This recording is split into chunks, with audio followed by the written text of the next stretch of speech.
Have you ever made a life-changing breakthrough in therapy that you deeply regret? I've been seeing Dr. Foreman for 6 months now, trying to figure out how to find my parents' killer. I remember his face perfectly. I was 7 when it happened, hiding in the closet, watching him stab them through the crack in the door. Gray hair, tall, scar on his left hand from where my mother had fought back. I've told the police everything 100 times, but without a name or location, they can't do anything. The sketch has been in the system for 20 years, I told Dr. Foreman during our Thanksgiving afternoon session. No matches. It's like he just vanished. Edwin, you're doing everything you can, she said. Sometimes these things take time. The detective called yesterday, said they're moving my case to the cold files. 20 years is their limit for active investigation. My voice cracked. I watch true crime shows where DNA solves 30-year-old cases, but we have nothing. He wore gloves. He was careful. I just keep thinking, what if I saw him at a grocery store? Would I even recognize him after all these years? People age, change. Maybe we should go out together sometime, she joked. 2 sets of eyes are better than 1. We'll find your parents' killer at Whole Foods buying organic kale. I managed a small laugh. It was nice that she tried to lighten the mood, but I still had no idea why she was really trying to lighten the mood. She'd been the only person in 20 years who didn't look at me with pity when I talked about still searching. The session ended and she checked her phone. Oh no, my Uber canceled. 3rd one today. Surge pricing is insane. I can drive you wherever you need to go. That's sweet, but it's against professional boundaries.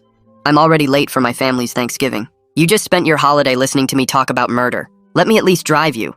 She hesitated, looking at her phone again. The next available car is 40 minutes away. I need to stop at the store first. I promised to bring pie, and if I don't show up with it, my mother will never let me hear the end of it. No problem. At the supermarket, she ran in while I waited.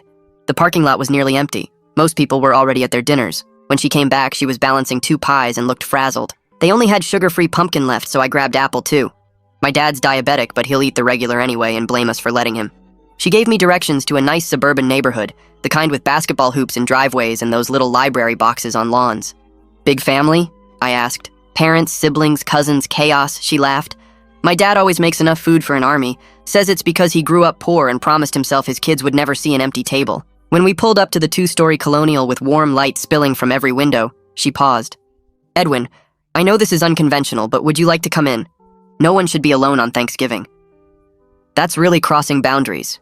I won't mention you're my patient, just a friend who helped me out. Besides, you could use a normal Thanksgiving after everything you've been through. When's the last time you had one? In hindsight, I should have screamed, should have turned around and ran to the police, but the loneliness of 20 Thanksgivings without my parents overwhelmed me. Okay, thanks, I replied. The house was warm, full of laughter and football sounds.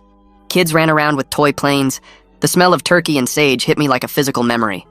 It felt like the family gatherings I barely remembered from childhood before everything went dark. Everyone, this is Edwin, Dr. Foreman announced. He saved me from being stranded. Her mom immediately hugged me, smelling like cinnamon and butter. Oh, bless you. Leslie's always missing dinner because of those apps. Stay. We have so much food. People shook my hand, pressed drinks into my palm, asked about my life. A little girl showed me her drawings.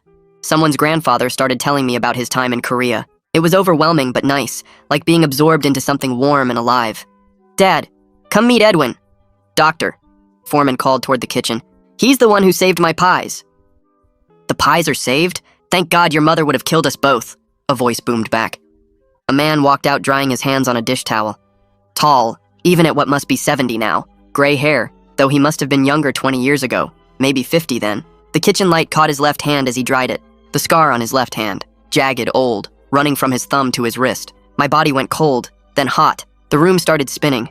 20 years of staring at that scar in my nightmares, drawing it for police sketches, describing its exact curve and length. The defensive wound my mother had given him when she'd grabbed her own knife. Nice to meet you, he said, extending that scarred hand. Bob Foreman, thanks for helping my Leslie out. I couldn't move, couldn't breathe.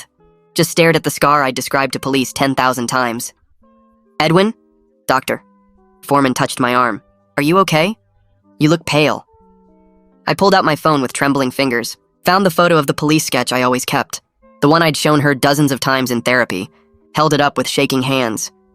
It's him, I whispered. Dr. Foreman's voice sounds like it's coming from underwater, asking if I'm okay, but I can't make my mouth work to answer. My whole body feels frozen except for my hands, which won't stop shaking as I stare at that scar.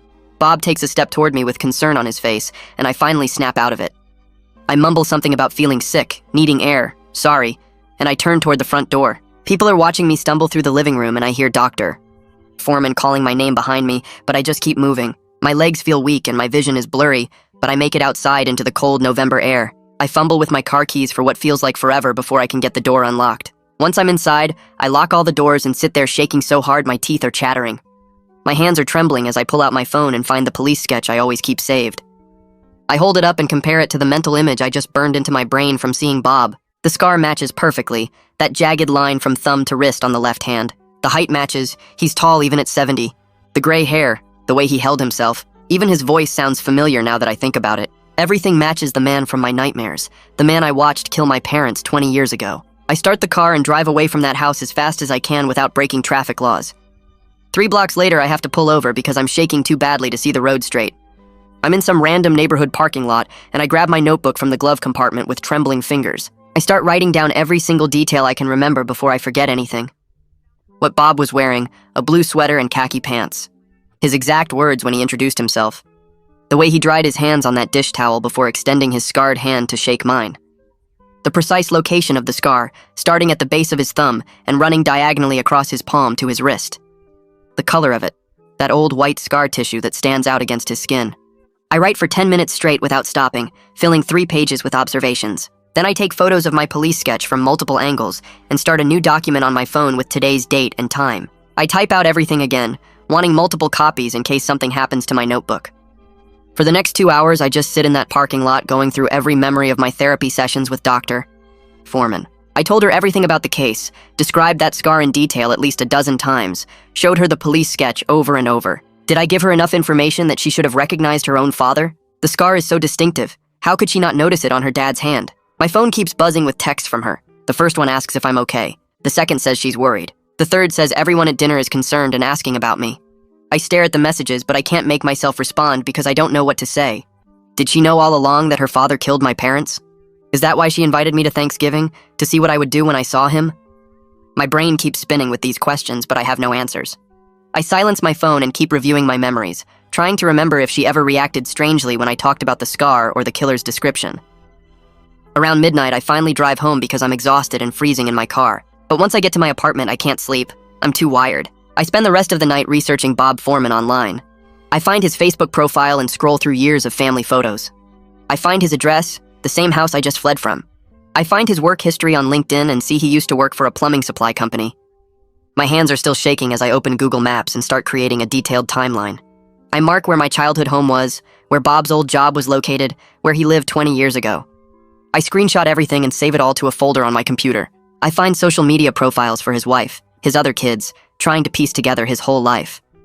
By 4 in the morning, I have pages of notes and a map showing his known locations over the past 20 years. At 4 in the morning, I'm so tired my eyes are burning, but I know I need to contact the police while everything is fresh in my mind. I find the old email address for Detective Harrison, the officer who originally handled my parents' case before it went cold. I start drafting an email, and it takes me an hour to get it right. I attach the police sketch, multiple photos of Bob Foreman from his social media, my detailed notes about the scar, and a full account of how I met him at Thanksgiving dinner. I explain that this is the man from my memory, and I'm absolutely certain even after 20 years. The scar matches perfectly, he's the right height and age, and he had opportunity because he worked in my neighborhood. I read the email 5 times before I finally hit send at 5 in the morning. Then I try to sleep, but my brain won't shut off. I keep seeing Bob's face every time I close my eyes. That friendly smile as he dried his hands, the way he extended that scarred hand toward me, completely unaware that I recognized him. My phone rings twice and I see it's Dr. Foreman calling, but I don't answer. She leaves voicemails and I listen to them later. Her voice sounds worried and confused, asking what happened, saying we should talk, asking if I'm okay. The second message says she's really concerned and wants to make sure I'm safe. I listen to both messages 3 times, but I don't call her back because I don't know what to say. If she knew about her father, then she's been lying to me for 6 months. If she didn't know, then I'm about to destroy her whole family. Either way, I can't talk to her right now and maybe not ever again. By morning, I've maybe slept 2 hours in short patches filled with nightmares. I check my email and find an automated response saying Detective Harrison retired 3 years ago. My stomach drops until I read the rest. The message says my email has been automatically forwarded to Detective Randolph in the cold case unit. Less than an hour later, I get a response from Detective Randolph himself. He says he received my email and reviewed the attachments. He wants to meet with me as soon as possible, today if I can manage it. He also asks me not to have any further contact with the Foreman family until we talk. His quick response gives me the first real spark of hope I've felt since I recognized Bob last night. Someone is taking this seriously and wants to help. I meet Detective Randolph at the police station that same afternoon. He's younger than I expected, maybe 40, with sharp eyes that actually look at me like I'm a real person with a real case, instead of some obsessed victim who can't let go. He takes me to a small conference room and spreads out everything I sent him across the table. He reviews my documentation carefully while I sit there trying not to fall apart from exhaustion and stress. He listens as I walk him through the whole thing, from the therapy sessions to the Thanksgiving invitation to the moment I recognized Bob's scarred hand. He takes notes and asks questions, but he never once suggests that my memory might be wrong or unreliable after 20 years. When I finish talking, he looks at me with something like sympathy and says, "This is good work. Really detailed documentation." I almost start crying from relief because finally someone believes me. Detective Randolph explains that while my identification is really strong, they need more than just recognition and a scar to move forward with charges. He asks me detailed questions about my therapy with Dr. Foreman. What exactly did I tell her about the case? Did she ever react strangely when I described the killer or the scar? Did she ask any leading questions or seem interested in specific details? As I answer his questions, I realize with growing sick feeling in my stomach that she knew everything about my case. I described that scar to her probably 15 times over 6 months. I showed her the police sketch in almost every session. She knew I was looking for a tall man with gray hair and a distinctive scar on his left hand. Her father has all those things, and she never once suggested he might match my description. Either she's the most unobservant therapist in the world, or she knew something and didn't tell me. Detective Randolph stands up and walks to a gray filing cabinet against the wall, pulling out a thick folder with my parents' names typed on the label. He spreads the contents across the conference table, and I see photos I haven't looked at in years. Crime scene reports, witness statements, the original sketch I helped create when I was 7. He pulls out my initial description from 20 years ago and reads it out loud. The killer was tall, maybe 6 feet, with gray hair that looked neat and clean. He had a scar on his left hand, jagged like a lightning bolt, running from his thumb down to his wrist. I described how my mother had grabbed a kitchen knife during the attack and managed to cut him before he overpowered her. Detective Randolph looks up at me and asks me to describe what I saw at Thanksgiving. I close my eyes and picture Bob's hand as he dried it with the dish towel. The scar was exactly where I remembered, jagged and old, starting at the base of his thumb and running down toward his wrist. The shape matched perfectly, like someone had traced my childhood drawing onto his actual hand. Detective Randolph nods slowly and says, "This is the strongest lead the case has ever had." He explains that most eyewitness identifications after 20 years would be questionable, but the scar is so specific and distinctive that it gives my testimony real weight. He points out that I described the scar's exact location and shape before I ever met Bob, which means I couldn't have been influenced by seeing him. The height matches too, accounting for 20 years of aging. Bob would have been about 50 when my parents were killed, and now he's 70. Exactly the right age progression. Detective Randolph tells me he believes me completely, and he's going to do everything possible to build a case, but I need to understand how careful we have to be. He leans forward and his voice gets serious. I cannot have any contact with Dr. Foreman or anyone in her family. I cannot approach Bob directly or try to talk to him. Any contact could compromise the entire investigation or put me in danger if Bob realizes I recognized him. If Bob knows we're looking at him, he could destroy evidence or flee. I nod and say I understand, but inside I'm fighting the urge to drive back to that house and confront him. Part of me wants to grab him by that scarred hand and demand to know why he killed my parents, what they ever did to him, why he destroyed my entire life. Detective Randolph seems to read my mind because he says he knows how hard this is. But I've waited 20 years, and I need to wait a little longer to do this right. I promise him I won't make contact, and I mean it, even though every cell in my body wants to scream at Bob until he confesses. Over the next few days, my phone keeps buzzing with messages from Dr. Foreman. The first one just asks if I got home safely from Thanksgiving. Then she starts asking if I'm okay because I seemed upset when I left. By the third day, she's sending longer messages saying she's worried about me and asking if something about meeting her family triggered bad memories. I stare at each message and want to type back that her father is a murderer, that he killed my parents while I watched from a closet, that she's been helping me search for a killer who was sitting at her Thanksgiving table. But Detective Randolph's warning stops me every time. Finally, she sends a text saying she's concerned about my well-being and asking if our session last week triggered something she should know about. I type and delete about 10 different responses before settling on something brief. I tell her I need to take a break from therapy for personal reasons, and I'll reach out when I'm ready. It feels like a lie, but it's the closest I can get to the truth without compromising everything. She responds immediately asking if there's anything she can do to help, but I don't reply. That weekend, I pull out all the boxes of my parents' belongings that I've kept in my closet for 20 years. I go through every photo, every document, every scrap of paper looking for any connection between my family and Bob Foreman. My hands shake as I look at pictures of my parents smiling at birthday parties and holiday dinners, knowing I might finally be close to getting them justice. I find my dad's old work calendar and flip through the months before the murder, looking for any appointments or notes about plumbing repairs. There's an entry from 3 months before they died that just says plumber coming for kitchen sink. My heart starts racing because that could have been Bob. That could have been when he first came to our house and learned the layout. I take photos of the calendar page and send them to Detective Randolph with a message explaining what I found. He calls me back within an hour and his voice sounds excited. He says he's been reviewing Bob's background and found that 20 years ago, he worked for a plumbing supply company that serviced our neighborhood. This means Bob had legitimate reasons to be in the area and would have known the layout of houses like ours. He probably serviced dozens of homes on our street over the years. My stomach drops because this makes it even more real. Bob wasn't some random intruder. He was someone who had access to our home, who my parents probably let in without question because he was there to fix something. Detective Randolph keeps talking and explains the legal challenges we're facing. 20 years means most physical evidence is gone or too old to be useful. My eyewitness testimony as a 7-year-old will be questioned by defense lawyers who will say childhood memories aren't reliable. We need something concrete to build probable cause for a DNA warrant. He suggests I write down every detail I remember about that night, no matter how small, because something might provide a new angle for the investigation. He says to include everything, even things that seem unimportant, because you never know what detail might matter. I spend the entire evening writing, filling page after page with details I've tried to forget for 20 years. The sound of my mother screaming from the kitchen, the smell of blood that filled the house, the way the killer moved through our home like he knew exactly where everything was, not bumping into furniture or hesitating at doorways. The moment my mother grabbed a knife from the counter and fought back, managing to slash his hand before he overpowered her. I remember hiding in the closet with my hand over my mouth, watching through the crack in the door as he gripped the knife with that bleeding hand. I can still see the blood running down between his fingers as he stood over my parents. The writing process leaves me emotionally destroyed, crying so hard I can barely see the keyboard. But Detective Randolph said every detail helps, so I keep going. When I finally finish, it's 3 a.m. and I've written 12 pages. I email everything to Detective Randolph and collapse into bed, too exhausted to even take off my clothes. 2 days later, there's a knock on my apartment door in the middle of the afternoon. I look through the peephole and see Dr.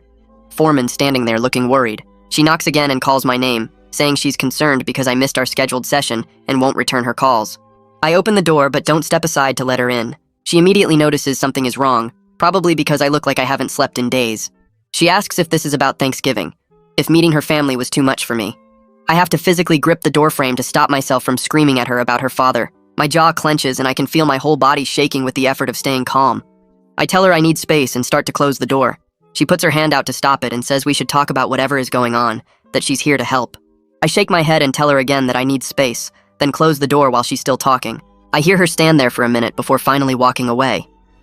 That night I decide I can't just wait around for the police to build their case.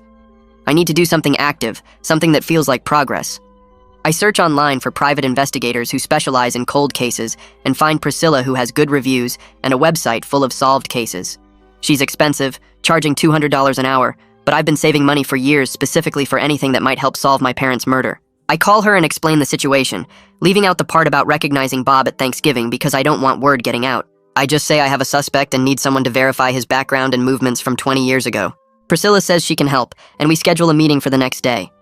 When I meet her at a coffee shop, she's younger than I expected, maybe 35, with sharp eyes that remind me of Detective Randolph. She takes detailed notes as I explain about Bob working for the plumbing company and the timeline of events. She says she'll start by verifying his work history and movements 20 years ago, staying within legal bounds but maybe finding things faster than the police. Within 3 days, she calls with her first report. She confirms Bob was definitely working in my neighborhood during the time of the murders. His route included houses on my street, and the plumbing company's records show he did service calls at multiple addresses within 2 blocks of where I lived. She also found something interesting in his employment records. Bob left that job suddenly 2 months after my parents were killed, citing family reasons on his exit paperwork. Priscilla says the timing could be coincidental, but combined with everything else, it feels significant. I immediately call Detective Randolph to share what Priscilla found, and he agrees the timing of Bob leaving his job is worth noting. He says he's building a timeline of Bob's life around the murders, and every piece helps establish opportunity and suspicious behavior. He sounds energized, like we're finally making real progress after 20 years of nothing. 2 days later, Detective Randolph called to say he was meeting with the assistant district attorney to discuss what we'd need to move forward with charges. I asked if I should come and he said not yet, that this was just preliminary strategy. The next afternoon he called back and explained what Dan told him. Even with my identification and Bob's presence in the neighborhood during the murders, they needed something physical to build a prosecutable case. Dan suggested looking into whether any evidence from the original crime scene was still preserved somewhere, because modern DNA testing could extract profiles from samples that were too degraded 20 years ago. Detective Randolph said he'd start checking the cold case storage facility to see what might still exist. That night I couldn't sleep, because every time I closed my eyes, I saw Bob's scarred hand reaching toward me. The next morning at the grocery store, I saw an older man with gray hair, and my chest got tight. My hands started shaking. I had to leave my cart and walk outside to breathe. It kept happening over the next few days. Any man with gray hair or visible scars on his hands made my heart race and my vision narrow. I'd wake up 3 or 4 times a night checking that my apartment door was locked, then checking again 10 minutes later because I couldn't remember if I'd actually checked or just thought about checking. I knew I needed help, but going back to Dr. Foreman was impossible, and the idea of explaining everything to a new therapist made me want to throw up. Instead, I went online and ordered a security system with door sensors and cameras. When it arrived, I spent 6 hours installing it and testing it, then checking the locks again anyway because the cameras didn't feel like enough. Priscilla called while I was checking the locks for probably the 20th time that day. She'd been digging into Bob's financial records and found something interesting. He paid for almost everything in cash and kept a very low digital footprint, which she said could be normal for someone his age who didn't trust technology. But it could also suggest someone who was careful about leaving traces of his activities. She was going to keep looking for any unusual patterns around the time of my parents' murders, any large cash withdrawals or unexplained expenses. I felt this grim satisfaction hearing that we were building the case piece by piece, even though each piece felt tiny compared to what we needed. The next day, I got an email from Dr. Foreman saying she'd filed a formal notice that I'd terminated therapy. She offered referrals to 3 other therapists who specialized in trauma and said she hoped I'd continue getting help. Her tone was professional, but I could sense hurt underneath the careful wording, and part of me felt guilty for ghosting her after she'd been so supportive for 6 months. But then I remembered her father's scarred hand drying that dish towel, and the guilt disappeared. She had to have known, or she was dangerously blind to details that any therapist should notice. Detective Randolph called 3 days later with news that made my hands stop shaking for the first time in a week. They'd found preserved evidence from my parents' murder in the cold case storage facility. Swabs from the knife handle and samples from under my mother's fingernails where she'd fought back were still there in sealed evidence bags. Modern DNA testing might be able to extract profiles that weren't possible with 20-year-old technology. He was submitting requests to have everything retested, though he warned me the process would take months, and there was no guarantee the samples weren't too degraded. I thanked him and tried not to get my hopes up too much, but that night I slept for 5 hours straight without waking up to check the locks. The security of actual evidence existing felt better than any security system. I decided to file an ethics complaint against Dr. Foreman for the boundary violation of inviting me to her family's Thanksgiving. Even if she didn't know about her father, bringing a patient into her personal life like that was completely inappropriate. I looked up the state licensing board website and filled out their online complaint form, describing the Thanksgiving invitation in detail and how it violated therapeutic boundaries. Submitting it felt like the only thing I could control right now, and 2 days later the board responded saying they'd investigate and interview both of us. Priscilla called that same week to report she'd identified a potential witness. A former co-worker of Bob's from the plumbing company might remember details about his behavior 20 years ago, around the time of the murders. She was going to approach this person carefully and see what they remembered about Bob during that period. I tried not to get my hopes up, but every new piece of information felt like progress, like we were slowly building something solid. Late one night when I couldn't sleep, I did something stupid that I knew Detective Randolph had specifically told me not to do. I got in my car and drove to Bob's neighborhood, parking 3 houses down from his 2-story colonial with the basketball hoop in the driveway.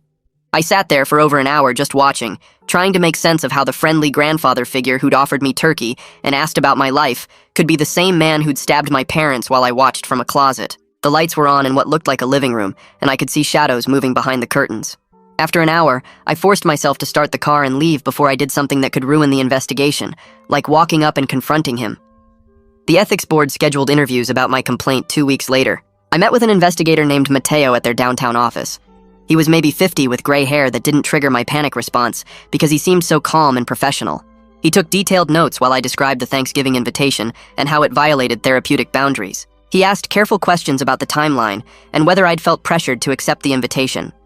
I explained that while Dr. Foreman hadn't forced me, the power imbalance of the therapeutic relationship made it inappropriate regardless. He asked about my relationship with Dr. Foreman and whether there were other boundary issues. I stayed focused on the Thanksgiving incident and didn't mention my suspicions about her father because that wasn't relevant to the ethics violation. Detective Randolph called the next day to say the DNA retesting had been approved and samples were being sent to the lab. He warned me that even with modern technology, 20-year-old evidence might be too degraded to yield useful results. He also explained that if we did get a DNA profile from the killer, we'd still need a sample from Bob to compare it to, which meant building enough probable cause for a warrant. The legal process felt endless, but I understood it was necessary to do everything right, so nothing got thrown out later on technicalities. Priscilla called me the next afternoon to say she'd tracked down Bob's supervisor from 20 years ago, a retired guy named Frank, who remembered Bob pretty clearly from that time period. She was going to approach this person carefully and see what they remembered about Bob during that period.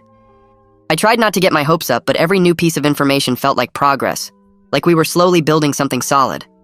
Late one night when I couldn't sleep, I did something stupid that I knew Detective Randolph had specifically told me not to do. I got in my car and drove to Bob's neighborhood, parking 3 houses down from his 2-story colonial with the basketball hoop in the driveway. I sat there for over an hour just watching, trying to make sense of how the friendly grandfather figure who'd offered me turkey and asked about my life could be the same man who'd stabbed my parents while I watched from a closet. The lights were on in what looked like a living room, and I could see shadows moving behind the curtains. After an hour, I forced myself to start the car and leave before I did something that could ruin the investigation, like walking up and confronting him. The ethics board scheduled interviews about my complaint 2 weeks later. I met with an investigator named Mateo at their downtown office. He was maybe 50 with gray hair that didn't trigger my panic response because he seemed so calm and professional. He took detailed notes while I described the Thanksgiving invitation and how it violated therapeutic boundaries. He asked careful questions about the timeline and whether I'd felt pressured to accept the invitation. I explained that while Dr. Foreman hadn't forced me, the power imbalance of the therapeutic relationship made it inappropriate regardless. He asked about my relationship with Dr. Foreman and whether there were other boundary issues. I stayed focused on the Thanksgiving incident and didn't mention my suspicions about her father, because that wasn't relevant to the ethics violation. Detective Randolph called the next day to say the DNA retesting had been approved and samples were being sent to the lab. He warned me that even with modern technology, 20-year-old evidence might be too degraded to yield useful results. He also explained that if we did get a DNA profile from the killer, we'd still need a sample from Bob to compare it to, which meant building enough probable cause for a warrant.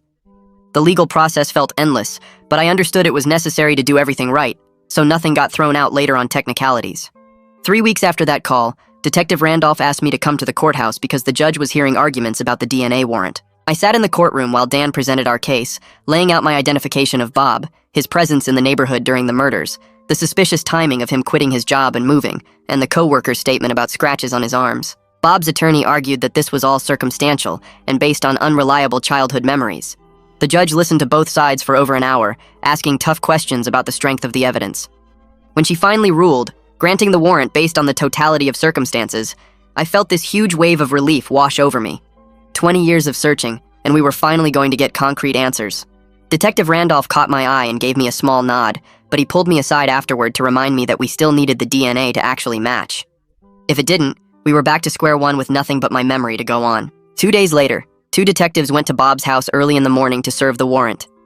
Detective Randolph called me right after to say Bob had complied with the swab collection, but immediately asked for his lawyer. His attorney showed up within 30 minutes, and Bob refused to answer any questions without counsel present. The lawyer made a statement to the detectives calling this a case of mistaken identity based on unreliable childhood memories, but the warrant was valid, and they had the sample. Now came the hardest part, the waiting. The lab technician told Detective Randolph it would take 6 to 8 weeks to process and compare the samples because they were backed up with cases. 6 to 8 weeks felt like forever. I tried to maintain some kind of normal routine, going to work, seeing you, Michelle, for therapy twice a week, but I was obsessively checking my phone every few minutes for updates. Every time it buzzed, I'd grab it hoping for news from Detective Randolph. Every day felt like a year as I imagined finally getting confirmation that Bob killed my parents. You, Michelle, helped me understand that this waiting period was its own kind of torture, different from the 20 years of not knowing, but just as hard in its own way. During one session about 4 weeks into the waiting period, the ethics board reached their decision about Dr. Foreman. Mateo called me to explain that they'd found she violated professional boundaries by inviting me to her family's Thanksgiving dinner. The board issued a formal reprimand that would stay on her record and required her to complete additional training on therapeutic boundaries before she could return to full practice. She was allowed to keep her license, but this violation would be permanent. I felt satisfied that there were consequences for what she did, though it seemed pretty minor compared to what her father might be facing. Around the same time, Priscilla finished her investigation and met me at a coffee shop to hand over her final report. It was this thick binder documenting everything she'd found about Bob over the past few weeks. The timeline of his movements 20 years ago, maps showing his work route through my neighborhood, copies of employment records showing when he quit, the co-worker's statement about his scratches and stressed behavior, financial records showing when he sold his house.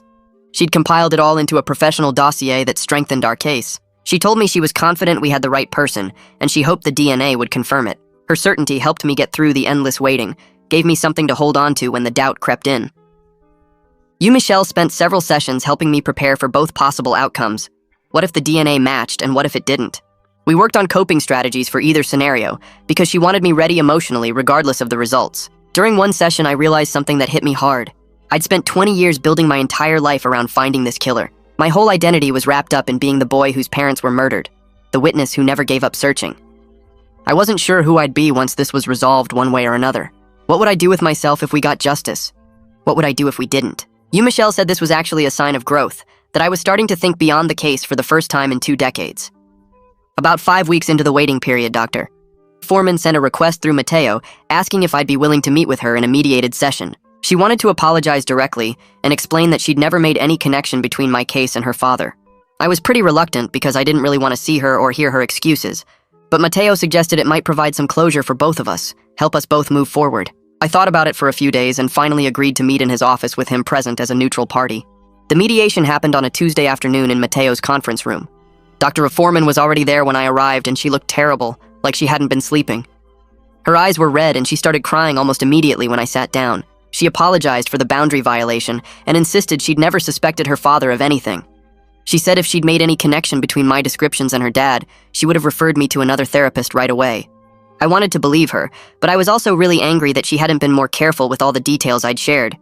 I told her that even if she didn't know, she should have recognized that inviting a patient to family dinner was crossing a line. We talked for over an hour and didn't resolve everything, but by the end I felt slightly less betrayed. At least she seemed genuinely sorry and genuinely shocked about her father. 7 weeks after the DNA sample was collected, Detective Randolph finally called. His voice sounded carefully neutral when I answered, which immediately made my stomach drop. He said the lab had finished processing and comparing the samples. The DNA from under my mother's fingernails was a partial match to Bob. It was consistent with him being the person who left that DNA, but the sample was so degraded and incomplete that it wasn't conclusive enough to be certain beyond reasonable doubt. While the DNA didn't exclude Bob, it also didn't definitively prove he was there that night. My heart just sank, because this wasn't the clear answer I desperately needed after waiting 7 weeks. Detective Randolph could hear the disappointment in my voice, and he tried to explain that partial matches have led to convictions before when combined with other evidence. But I knew what this meant. It wasn't the smoking gun we'd hoped for. The next day, I met with Dan at his office to discuss what the partial match meant for the case. He explained that it wasn't enough by itself to guarantee a conviction at trial. Any decent defense attorney could argue contamination, degradation over 20 years, or even coincidental similarity. He said he needed to decide whether to charge Bob based on the totality of all our evidence or wait and see if anything else turned up. He was leaning toward charging him because when you put together my identification, Bob's opportunity and presence in the neighborhood, the suspicious timing of his life changes, the co-workers' observations, and the DNA consistency, it created what he called a prosecutable case. He said juries have convicted on circumstantial evidence before when the circumstances all point in one direction. But he wanted to be honest with me that this wasn't a guaranteed win. There was real risk that a jury might not convict based on what we had. I left his office feeling this weird mix of hope and dread, knowing we were close but not certain we'd get there. The next day, Detective Randolph called and asked me to come by the station. I drove over feeling heavy, like the partial DNA results had taken all the hope out of me. He sat me down in the same conference room where we'd gone through the original case files and pulled out a folder. He started showing me other cases where partial DNA matches combined with witness testimony had led to convictions. He walked me through 3 different murder trials where juries had found defendants guilty based on circumstantial evidence that looked a lot like ours. He pointed to the timelines, the witness statements, the forensic analysis that wasn't perfect, but painted a clear picture. He told me he'd worked cases for 15 years, and the evidence we had against Bob was strong. Really strong. The partial match wasn't ideal, but when you added my identification, Bob's presence in the neighborhood, his sudden job change, the co-worker's statement about scratches and the timing of everything, it created what prosecutors call a compelling narrative. He said juries convict on circumstantial evidence all the time when the circumstances all point the same direction. I wanted to believe him, but 20 years of disappointment had taught me nothing was guaranteed. I'd watched enough true crime shows to know that cases that seemed solid sometimes fell apart in court. I thanked him and left feeling slightly better, but still scared we'd come this far only to lose at trial. That afternoon, Bob's attorney held a press conference that played on every local news channel. I was at home when my phone started buzzing with notifications. I turned on the TV and saw this slick guy in an expensive suit standing in front of microphones. He said his client Bob Foreman completely denied the allegations and maintained his innocence. He called the DNA match coincidental and said the sample was so degraded that it proved nothing. Then he went after me directly, saying childhood memories were notoriously unreliable and that I'd been influenced by 20 years of obsession with finding my parents' killer. He suggested I'd convinced myself Bob was guilty based on a common scar and my desperate need for closure. He said his client was a loving father and grandfather who'd never been in trouble with the law, and this was a case of mistaken identity, driven by a traumatized witness who couldn't let go. I felt rage building in my chest as I watched him tear apart my credibility on television. My hands were shaking, so bad I could barely hold the remote. I called Dan immediately and he could hear how upset I was. He told me to breathe, that this was standard defense strategy, and we shouldn't respond publicly. He said the case would be decided by evidence presented to a jury, not by media statements and press conferences. He reminded me that defense attorneys always attack witness credibility, because that's their job, and it didn't mean the jury would believe them. He said we needed to stay focused on building the strongest possible case and not get distracted by public relations battles.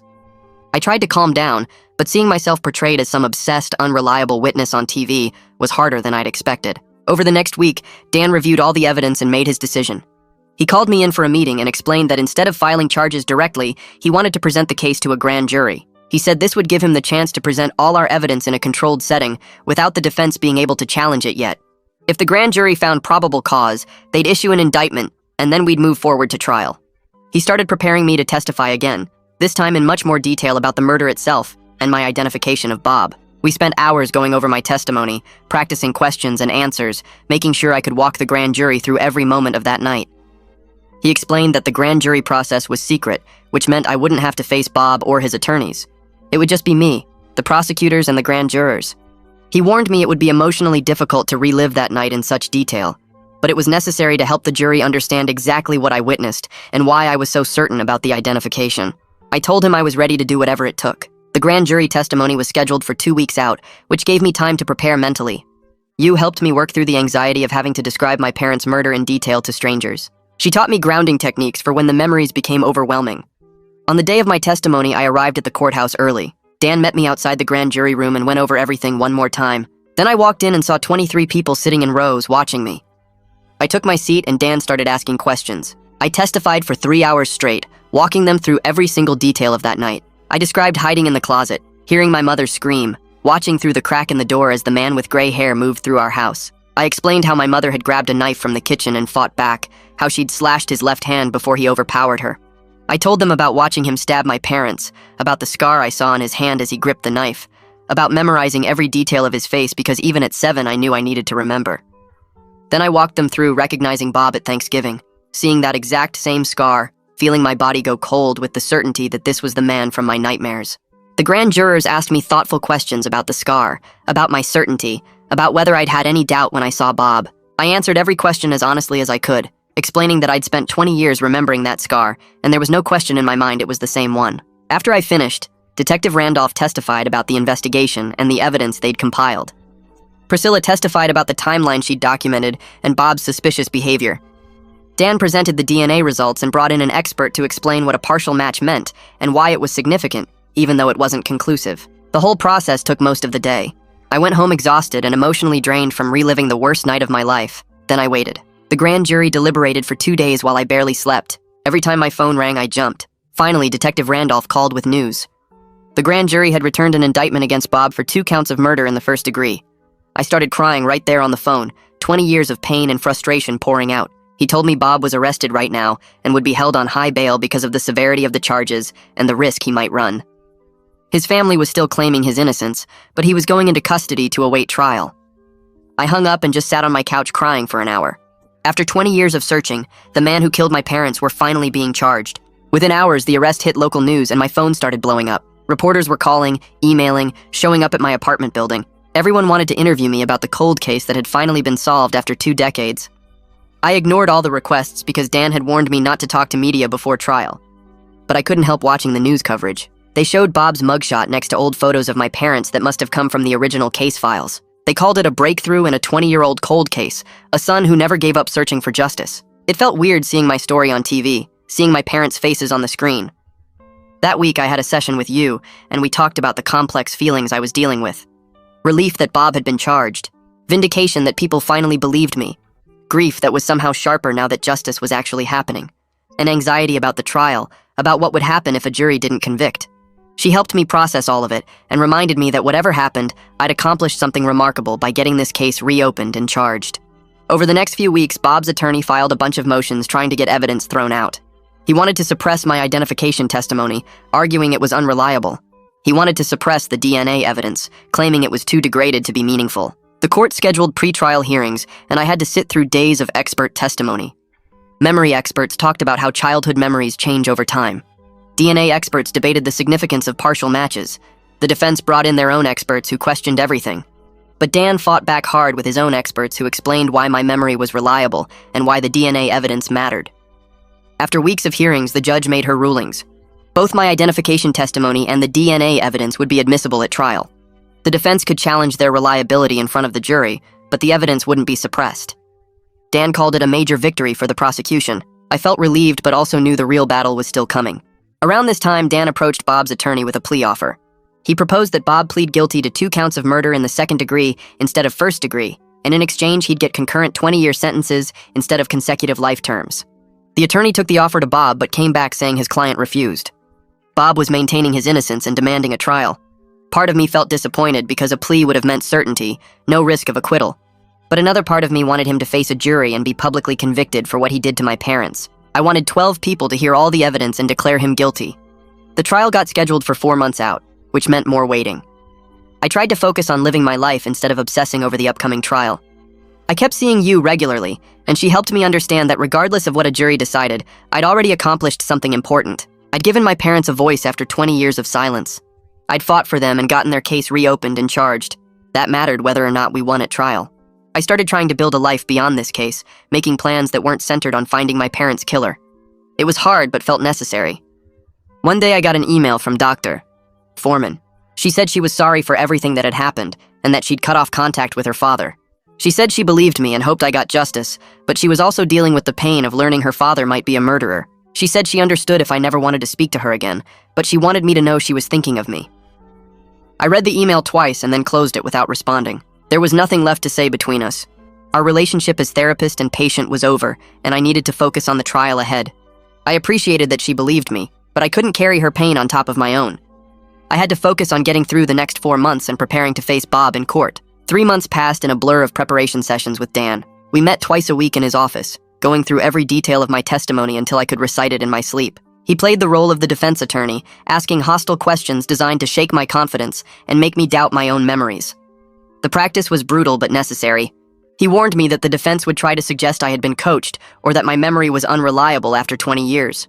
We worked on staying calm when questioned, acknowledging what I wasn't certain about while maintaining confidence in what I knew for sure. The scar, the face, the way he moved through my house that night, those details had never wavered. Dan taught me to pause before answering, to think carefully about each question, to avoid getting defensive or emotional even when the questions felt like attacks. By the time the trial date arrived, I felt as ready as I could be, though my stomach still twisted with anxiety every time I thought about facing Bob in court. The trial started on a Monday morning in late March. I sat in the courtroom gallery during jury selection, watching 12 strangers get questioned about their ability to be fair and impartial. It took 2 full days to seat the jury and 2 alternates. Then came opening statements. Dan stood before the jury and told them about a 7-year-old boy who watched his parents get murdered, who hid in a closet, and saw every detail of the killer's face and hands, who carried that memory for 20 years until a chance encounter brought him face to face with the man who destroyed his family. He walked them through the evidence they would see, the witnesses they would hear from, the DNA results that supported my identification. Bob's attorney countered by talking about reasonable doubt, about how childhood memories fade and change over time, about how a partial DNA match wasn't proof of anything. He suggested I had become so obsessed with finding a killer that I convinced myself Bob was guilty based on a scar that thousands of people might have. The jury listened carefully to both sides, their faces neutral and unreadable. My testimony started on Wednesday morning and lasted 2 full days. Dan walked me through that night step by step, asking me to describe what I saw from the closet, how my mother fought back, how the killer moved through our house like he knew the layout. I explained recognizing Bob at Thanksgiving, the moment I saw his scarred hand, and knew with absolute certainty it was him. The direct examination was difficult but manageable because Dan and I had practiced it so many times. Then came cross-examination, and it felt like getting attacked. Bob's attorney suggested I had spent 20 years building a fantasy about finding my parents' killer, that I was so desperate for answers, I latched onto the first person with a scar on their hand. He asked if I had ever seen other people with hand scars and mistaken them for the killer. I stayed calm and explained that this wasn't just any scar. It was distinctive and specific, jagged and running from thumb to wrist in a pattern I had drawn for police sketches 1,000 times. He asked how I could be sure my memory hadn't changed over 2 decades, if I might be remembering the police sketch instead of the actual killer. I looked directly at the jury and told them I had nightmares about that scar for 20 years, that it was burned into my brain, that seeing it on Bob's hand was like looking at a photograph I had carried in my mind my entire adult life. The jury seemed sympathetic, several of them nodding slightly as I spoke, but I couldn't tell if they believed me. Detective Randolph testified next, walking the jury through the investigation and every piece of evidence pointing to Bob. He explained how Bob worked in my neighborhood 20 years ago, how he had opportunity and access to houses like ours, how he left his job abruptly 2 months after the murders. Priscilla took the stand and presented her findings about Bob's suspicious behavior and life changes right after my parents were killed. The DNA expert spent hours explaining the partial match from under my mother's fingernails, why it was significant even though it wasn't complete, how it was consistent with Bob being the contributor, but couldn't definitively prove it due to sample degradation. Bob's former co-worker testified about seeing scratches on Bob's arms around the time he quit. Scratches Bob claimed were from work, but the timing matched my mother's defensive wounds. Dan built a strong case piece by piece, showing how everything pointed to Bob, even though no single piece of evidence was conclusive on its own. The prosecution rested after 5 days of testimony, and I felt cautiously hopeful that the jury had heard enough to convict. Bob testified in his own defense, which surprised me because Dan had said most defendants don't take the stand. He sat calmly in the witness box and claimed he had no memory of ever meeting my parents, that he serviced dozens of houses in that neighborhood over several years and couldn't remember specific addresses. He admitted the DNA could be his, but suggested it was coincidental, that he might have had innocent contact with my mother at some point during a service call. He said he left his job because his wife was sick and needed him home more, that the scratches were from plumbing work in tight spaces. His testimony was smooth and practiced, his voice steady and reasonable. But I watched the jury studying his left hand as he gestured, their eyes drawn to that distinctive scar over and over. His attorney tried to make him seem like an innocent grandfather being wrongly accused, but I could see doubt in some of the jurors' faces as they compared his hand to the photos of my police sketches displayed on screens around the courtroom. Closing arguments happened on a Friday afternoon. Dan walked the jury through every single piece of evidence one more time, asking them to consider the totality of what they had heard. A distinctive scar that matched perfectly. Opportunity and presence in the neighborhood. Suspicious behavior and life changes right after the murders. DNA consistent with Bob being the killer. And most importantly, a 7-year-old boy's memory that had never wavered in 20 years. Not once, not ever.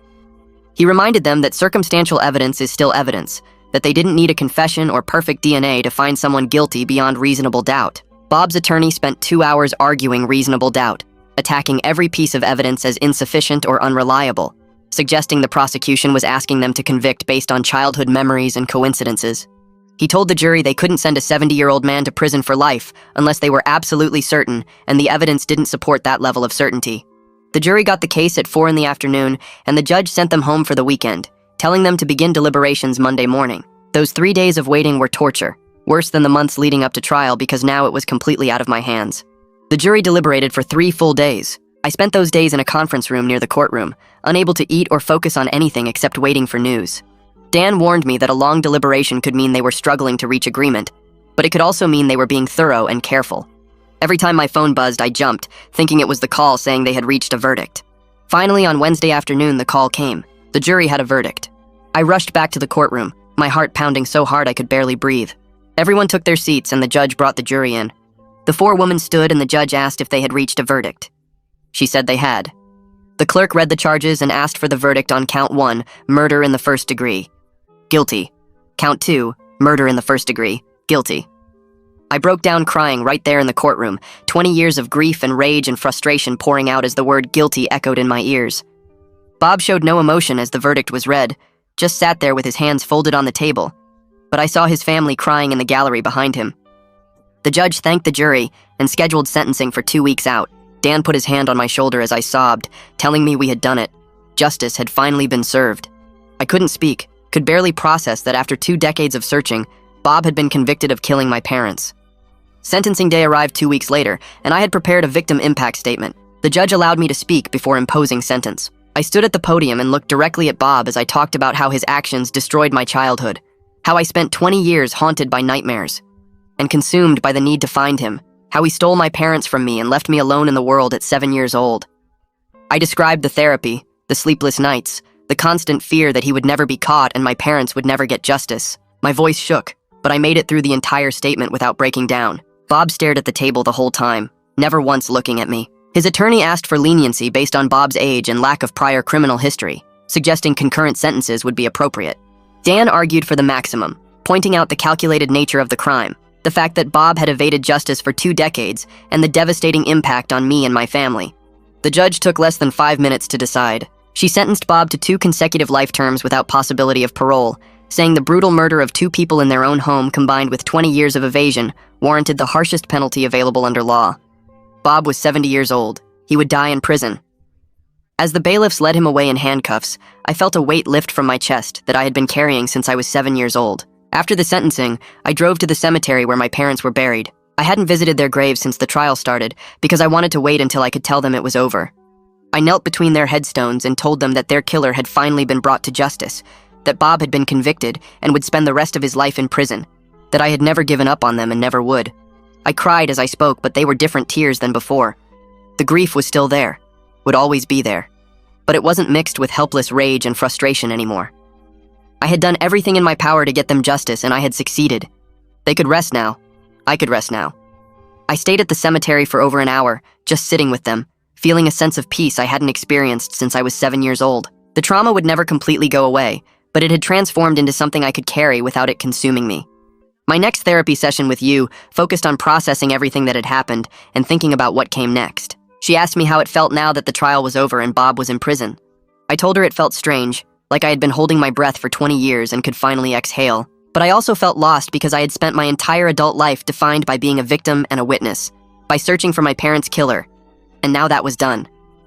I didn't know who I was when that wasn't my primary identity anymore. You said that was completely normal, that I had spent so long focused on one goal that reaching it left a void I would need to learn to fill with new purposes and relationships. She encouraged me to explore interests I had neglected while consumed by the case, to build friendships and maybe even romantic relationships, to think about career goals beyond just surviving.